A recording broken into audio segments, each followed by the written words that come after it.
Hey guys, I'll need to be gone by 8, 8 and 5 minutes, something like that, just so you know. Okay. I'm gonna Okay, let you so go first if you like. I'll do my little intro. You'll go on first, and we're going to be live in about 5 seconds. So, okay. Good morning, everybody. And let me get my screen share. And yesterday was an interesting day, wasn't it? I was only here for part of the day, but sure was fun.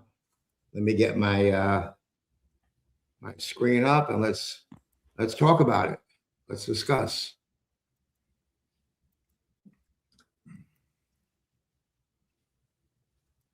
And if you want to get the daily plan, the links are down in the Discord somewhere, in the description YouTube somewhere, description. in Yep. the YouTube description, and they're in my LinkedIn and Twitter. And so let's get started. So quick review of yesterday. And actually, let me start off with this.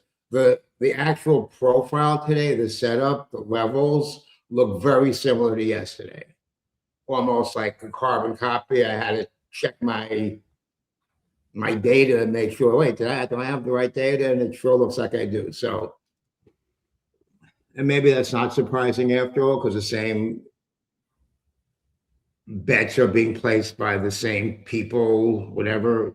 Anyway, so oh, look at that, bounced off the pivot. Good job, Doc. Okay. So, quick review of yesterday, and I think it's sort of important to understand a little bit about it. So yesterday we chopped sideways. We had the jobs report. Let me do it this way. What happened yesterday? We had the jobs report come out at 8:30. As I said yesterday on this broadcast, the unknown, the jobs report, became known. Once that happened, volatility comes out of the chain. The uncertainty that's priced in comes out. Result, market makers have to re-hedge based on the new volatility, the new projected move, whatever. Because of where we were, that caused that crazy spike. I told you then, be careful that once that gets repriced, then kind of during the cash open, it becomes a whole new ball game. And that's exactly what happened. The cash open became a whole new ball game. The initial hedging had to finish out. We topped out at around 90, which was kind of where we have resistance or sold options, all kinds of stuff lurking right up there near 7,000. And then as we went down, what happened was volatility spiked because it got repriced. Volatility got sucked out of the chain for the non-farm payroll. Then it got reloaded back into the chain for the CPI tomorrow. Plus, there was some longer-term VVIX actually kind of popped a little bit more than I expected yesterday. Where is it? VVIX kind of popped up. That's the volatility popped up to 104 or whatever. And so the volatility space is still trying to decide what it's going to do. Yesterday over here, I told you that I thought VIX 19 and VIX Futures 19 was bullshit, that they're not supposed to be the same number. And now they're back to what it should be, quote unquote, about 2-point difference, VIX versus VIX Futures. Okay, but that it had to go through these little gyrations to adjust. Also, a quick going forward note in terms of what one might expect after non-farm pay, after CPI Friday, and that is VIX has been chopping around in this, whatever it is 17 to 19, 20, if we want to go further out, back a week or so. The VIX 9-day has been chopping in a similar area was even as high as 25 not that long ago. So it's a long-winded way of saying there's a lot of long out of the money puts that are in the chain. If volatility doesn't realize, if we don't go down to whatever those numbers are, volatility comes down, those decay, and that presents us with a potential tailwind, or at least we don't go down, goes Fraser. So I would not be surprised to see a new high next week, to see that 7,000 finally realized, and maybe we don't stay there, but to see that progression continue. The fly in the ointment with that, or the next inflection, is VIX expiration on Tuesday's the last trading day next week. Wednesday is VIX expiration. Then we have a whole new set of variables in the web of connectivity, the big Greek dance to think about.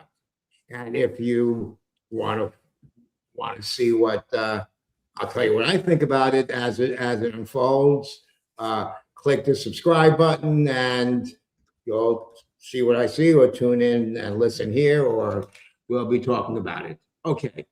That said, I'm going to have to get Vol Trader on, and he's going to give a shortened presentation. He's got to run, and plus we're trying to be a little bit more respectful of your time and kind of be a little more concise in the presentation.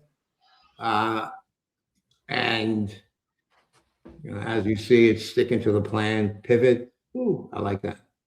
Okay. Go ahead, Val. You got something? You have something prepared?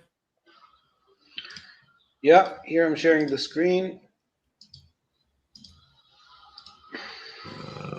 Hold on. Where's mine? Remove. Okay, thanks. Okay, so I think I saw already several mentions, just like your opening, about how today is almost a mirror image of yesterday in terms of the setup and the option layout. Yesterday we talked about the potential of mean reversion both sides. So we said if we go up, we go back to 950. If we go down, we go back to 950. Today, that setup. So what we're seeing now on the screen is basically a capture of yesterday, right?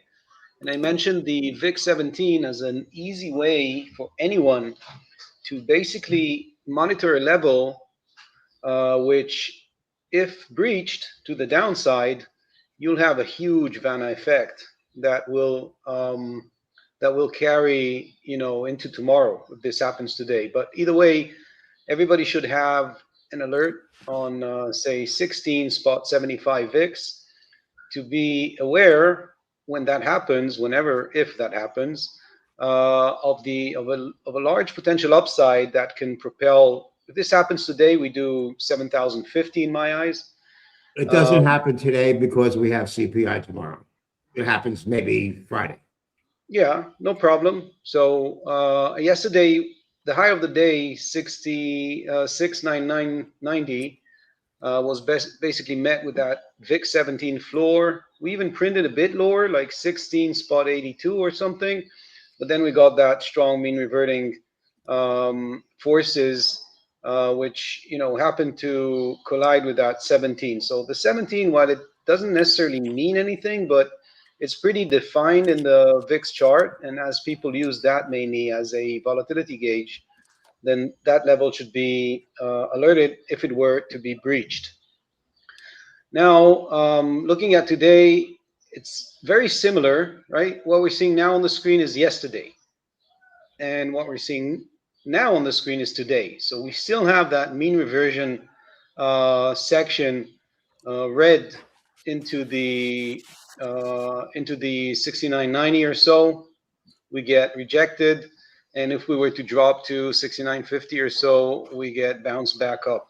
So that dynamic is still there, although today much more stronger to the downside, meaning there's a buildup of in-the-money calls, which is gradually developing, which indicates more and more bullishness. Yesterday's spike, as I see it on my end, brought in call sellers from a customer point of view,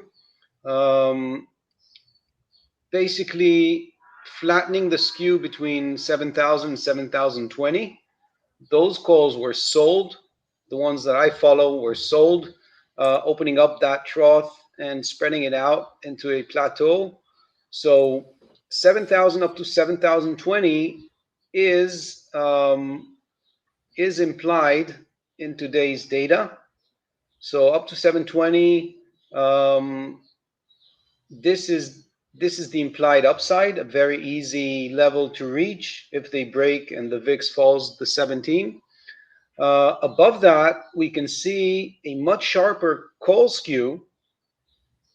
The portion of the skew between 7,030 and above. So this is very similar to a large call credit spread. They sell calls up to 7,020 and they buy calls 7,030 and above. This is how I interpret the data. Sorry. To the downside, we can see there's still a hump there on the put side around 69.50. That is the hedge. That is the equivalent of the VIX 17 not breaking. That elevated skew at that section is there for the last 3 days. And basically the tailwind, if VIX falls 17, we'll get that Vanna effect due to the asymmetrical proportion between the out-of-the-money puts and the out-of-the-money calls. So I'm not saying we're hitting 720, but it's in the cards today much more than it was yesterday, and it will probably be in the cards much more tomorrow than it is today. So there's like a progression. The market is building up to a move up, expecting a move up, whatever the trigger will be, whenever the timing. If the market explodes to 7,050 between now and tomorrow, I won't be surprised. If it drops 69.50 and under and doesn't recover, I will be surprised. Finally, here in the candy wrap, we still see the put side being open. So the bands on the put side, right, on the 6,900 and under is pretty open compared to how it's squished between 7,000 and 7,020. Right, which is like the main barrier to the upside. One can say that's the gamma pocket. Somebody else can say something else. It doesn't really matter. The expected move can lead us up to the 720, but we'll find it very, very hard to go through that unless we'll get some unwind of hedges and stuff like that, which then can generate like a very sharp, very prolonged move up to 7,050, 60, 70, just because of the mechanical aspects of what happens if we push through 7,020. Now, as long as we hold the range between 7,000 and 6,900, which we are for most of the week, as long as we hold that, this potential just builds up. So whether we do nothing today, so tomorrow we get the same setup, the same levels, the same dynamics apply. Finally here, this chart yesterday was more balanced, meaning there was, you can see the orange line on the lower strikes on the put side, much more elevated than on the strikes above. Yesterday was actually more symmetrical. That's why I said there's the same mean reversion up or down. But today, clearly, the mean reversion forces, if the market goes down, are much stronger than if the market goes up. Other than the hurdle around the 7,000 and 5, the 7,000 strike, other than that hurdle, you can see that while the orange line is negative as on the strikes above, it's almost at zero. So to the upside, the move is more natural and more easy for the market compared to the downside in terms of mean reversion. And finally, transition-wise, above 70, market is potentially long to wherever it can take us. 55 and under, it's potentially short to wherever it can take us within the mean reversion regime. And it will be interesting to see if we can push that, if the VIX can go down. As Doc said, it's probably happening tomorrow, but we should be alert and aware of these levels as we hit them. Finally, I put everything together on a chart. So the cyan in the middle is basically the transition, 55.70, long above, short below. Upside, we have that 7,000, 7,020, where the skew gets flat. That's like the main hurdle, the main resistance. I doubt we go through there today, but who knows? The 6,900, obviously very important level. And then we get the strongest mean reversion levels if we were to drop all the way down to 68.50 or so. That's pretty much it. You can see the VIX holding the 17 line. I just have it there with multiple alerts underneath. Yesterday we did a brief undertake, but jumped back up when we hit those highs of the day.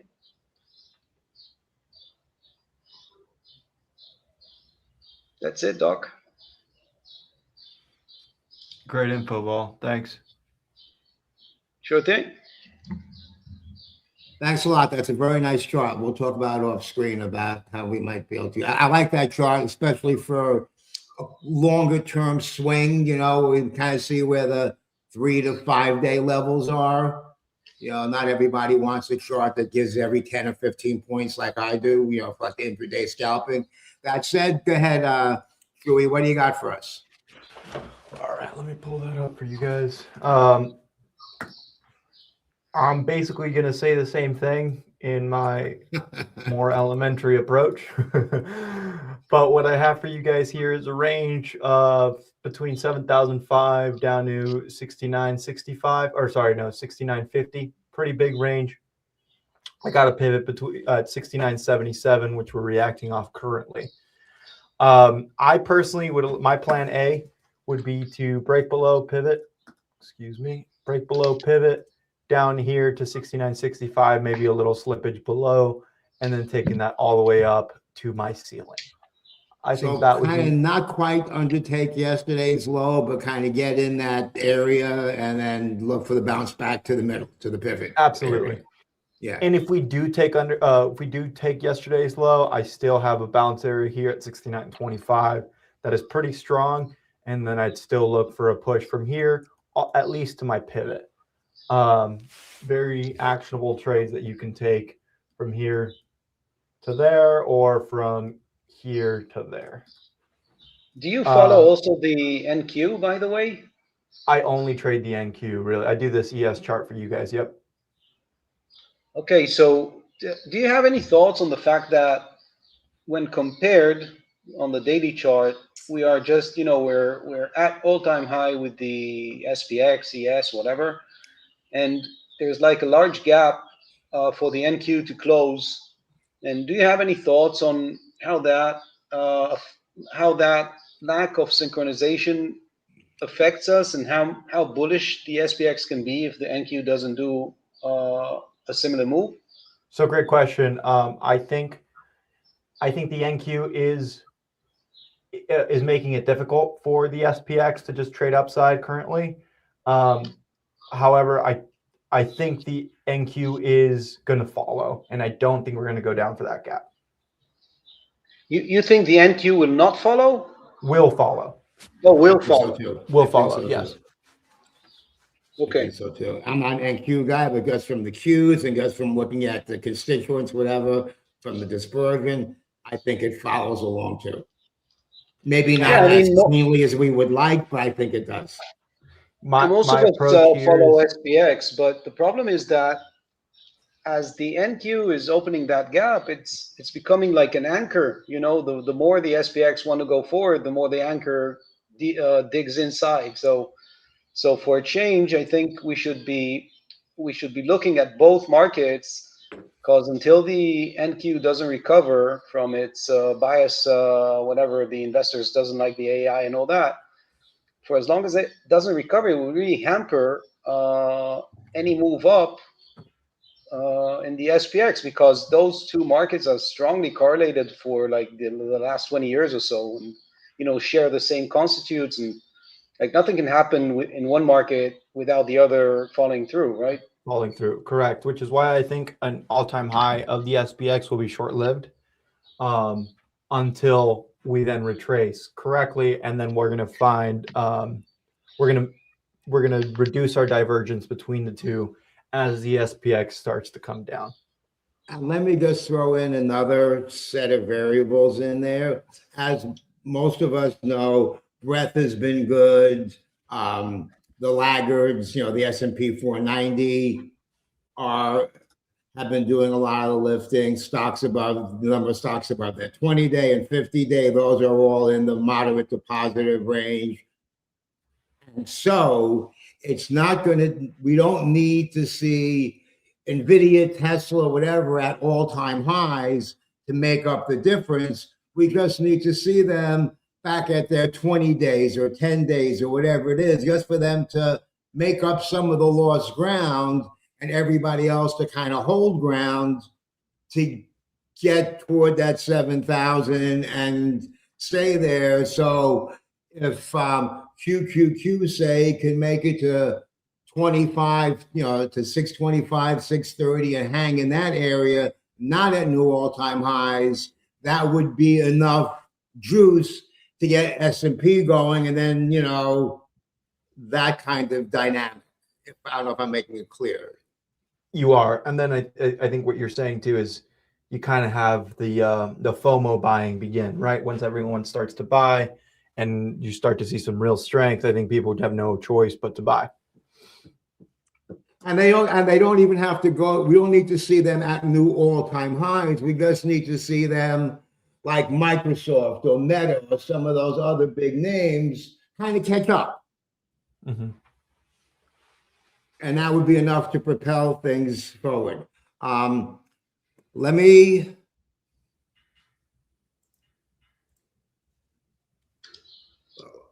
Let's start here, and then I want to go a little more granular in the volatility space. And if you guys are interested more in the volatility stuff, getting their tax return. Excuse me. When do people usually start getting their tax return? Oh, that's a whole other thing, right? I'm not sure, but that's a good thing to look into. Yeah, I mean, that's usually when a lot of buying starts pre-summer. Okay, so if you just look at the shape of this distribution, you see it's heavier on top and thinner on the bottom. So there's less certainty on the bottom in terms of hedging response. That's the asymmetry that Vol Trader was talking about. Here's the sold calls up at 70.20, and here's more sold stuff at 60.90 at yesterday's high. So there's this heavy on top, lighter on the bottom, opening up. That doesn't mean we go down there, but that is a similar setup to yesterday, where we can get something like, a shoot up into this, this 75, 80, 90, this area here where we just stalled out in the pre-market. I saw we had a pop, I guess the unemployment numbers they liked, and then this big bar here at 85 is your kind of target, maybe fight through 90, maybe, get over 7,000. We have a couple of attraction bars, two-way ladders up here at 7,000, 7,005, and that 70.20 looks like a bridge too far. Above it is the other side of what was sold related to these short calls. Main action zone here, we have 69.80 to 69.45. Kind of a pretty tight zone where we can bounce around here with a nice convenient middle pivot at 65.55 in here. Nice little structure right here. If we break below 45, so let's just call it if we're red on the day, is the way I like to think of it. If I glance at my chart and I see we're red below 40, then we have a ladder down for 25. And that's kind of what Vol Trader was seeing with his way of looking at it. And I like it when there's confluence and that would be 45 on E-mini, and I'm pretty sure that's bad ombre to flag that level too. And that's kind of where you would expect a similar reaction to what we got yesterday. Now the stuff below it is kind of thin, so we got to kind of see what happens here. I don't think we get there. The expected move today, the EM bottom, when I looked at it before, was, where was the EM bottom? EM bottom was 25. Okay, so that's, expected move bottom was there, 95 is there. Just yesterday also was such a wide range day. So, price action 101 between this, here and here, an inside day somewhere in here wouldn't be crazy easy either. Certainly within the intraday range, maybe within the open close. An inside day in here, waiting for Godot, waiting for the CPI number, etc. Okay, let's get back over here. Now let's look at the VIX. We're talking about the VIX. Let's talk about the VIX. Oh, great. Thank you. Data unavailable for selected time frame. Selected time frame should be all, shouldn't it? All. Come on. Don't make me into a liar. Okay, I don't know what happened there. Let's get back here. When I get that, I'll post it in the Discord. But what it's going to show you is 16 and lower is a solid floor. We have sold puts there. People sold puts that we ain't going to 16. 17 up to around 19 is one of those two-way ladders, and we've been going up and down those two-way ladders, chutes and ladders in the VIX up to 20 or even 22 a week or so ago, and that ladder is still there. And depends where VIX ends up in that range after tomorrow. And so tomorrow's CPI and the subsequent reaction and how we close out will give us a really nice indication for how to trade next week into options expiration next Friday. And I'll be doing some kind of write-up on that probably over the weekend because there's too many moving parts to get to all of it. So you see here, Doc, the number just, yeah, go ahead. Sorry, yeah, that big bar on top, which strike is it? 70-20. Okay, so basically those are short calls. Was it there yesterday? Those are customer short market maker longs. I don't remember. Do you have the screenshot from yesterday? I can show. I can do it this way. Because on my end, obviously, I identified those are new. Those are new. Yeah, those are new. Okay, so that's basically fits my analysis on the skew where I said they plateaued the skew on the spike. They basically sold calls there, customers. Yeah, customers sold calls. So they're saying we ain't going there. And let's just look at depth view, maybe a little bit in the weeds for some folks, but you want to learn about it, that's something that hopefully we're doing here. Okay, so green is customer sold, market maker long, mean reverting, slowing, hard to get through, etc. Red is customers bought, magnets, attraction, two-way ladder, whatever. And so let's just do a quick stroll through time a little bit. Okay, so today, 70-20, we ain't going there, barring something unforeseen.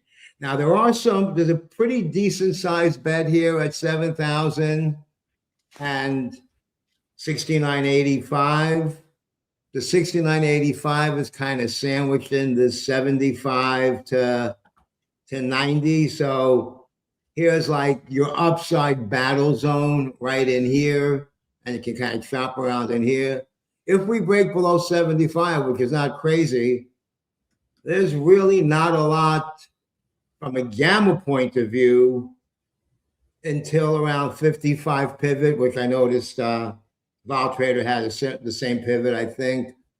And for tomorrow, this 1,700 put sold at 69.55 and another 1,000 here at 50 combined with this adds somewhat of a floor in that 50, 55, 45 area. These long puts are the other side of these sold put spreads. And then, but below 45, once again, like yesterday, there really isn't much of anything. And below 25, there really isn't much of anything from a gamma point of view, all the way down to 6,900. I'm not saying we get there. I'm just saying from a gamma point of view, there's not much there. Looking out in time, tomorrow 70-20 is also there. So we have a tag team match at 70-20. We have something going on here at 7,000, but that's sandwiched in by 69.80. That's sandwiched in by 70.10. So tomorrow, to the upside, should things, the CPI be good, whatever, 69.80 to 70.20 could be our main battle zone with the 7,000 pivot. And we'll talk about, you see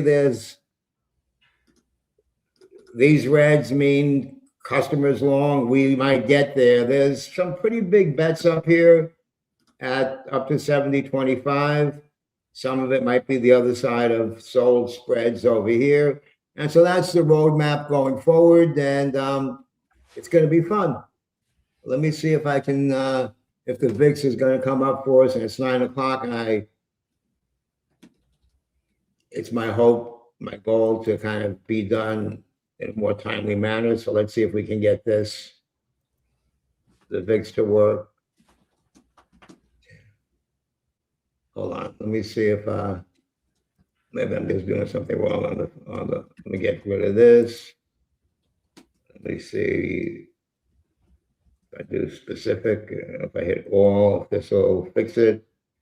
No, I don't know what happened. Select the time frame, that don't make sense.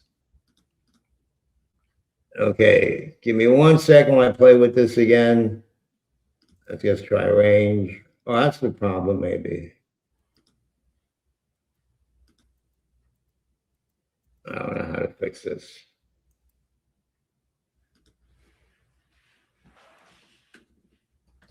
Let me guess.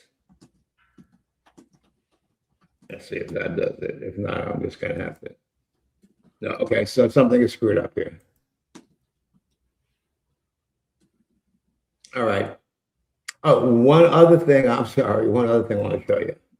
Let's go to Unusual Whales. I posted on X and somewhere in Discord, maybe a couple places,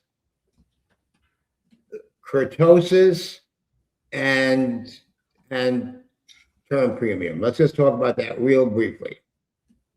So what kurtosis is tailness. How much potential energy is in the tails based on what's priced in. If you look back on my tweets, I'm pretty sure I tweeted it, the kurtosis for Friday a few days ago was through the roof, was up here somewhere. That's flattened out.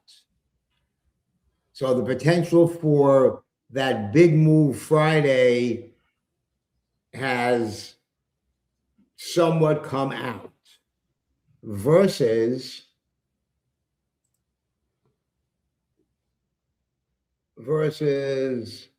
the term structure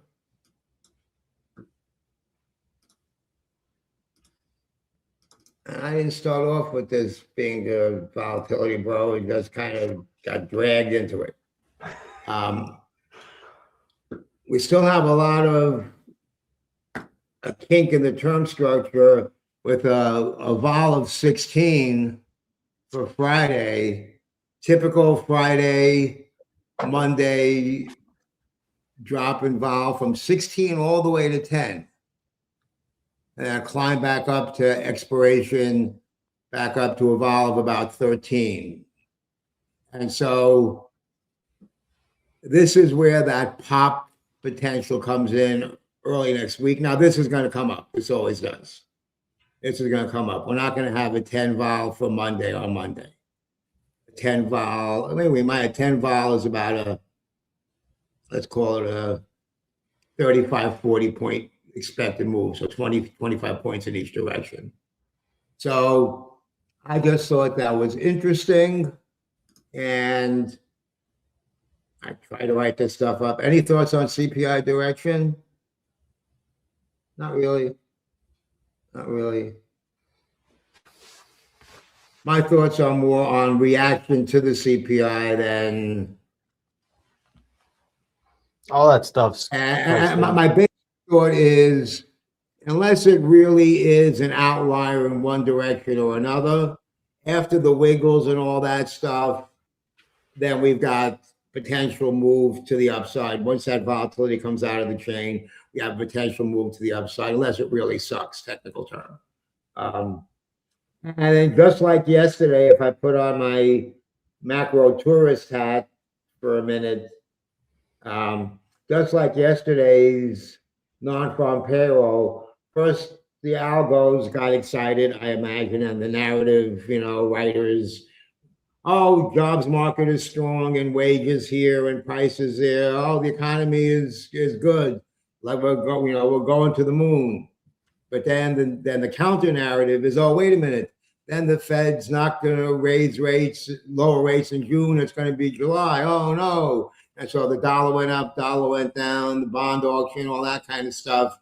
So after the initial reaction, then the pundits are going to come out and, say whatever they're going to say, and then the market will digest it, and then we wait for NVIDIA earnings in a couple of weeks. Monday is a holiday? Oh. What's the holiday? President's Day. It's what? President's Day. Oh, cool. So I'll sell some stuff for Tuesday. That gives us even an extra. So what's the 17th? Oh, so it's the 17th Tuesday? Yep.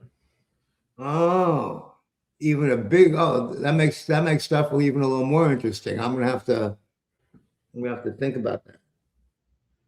And look at this. There's some kind of calendar. This looks like a calendar fly kind of thing for those that like to play in that pool in the deep end.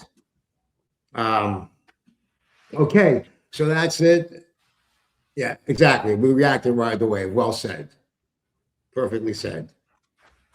Okay, everybody, I'm going to wrap it up now. The goal was 9 o'clock, but 9:08, I'm going to say 9:08 is better. Yep, an extra day of theta, absolutely. 9 o'clock was the goal, but 9:08 is better than 9:18, so I'm going to chalk it up as progress in the right direction. Close Thanks, enough. everybody, and see you on the other side. Goodbye, everybody.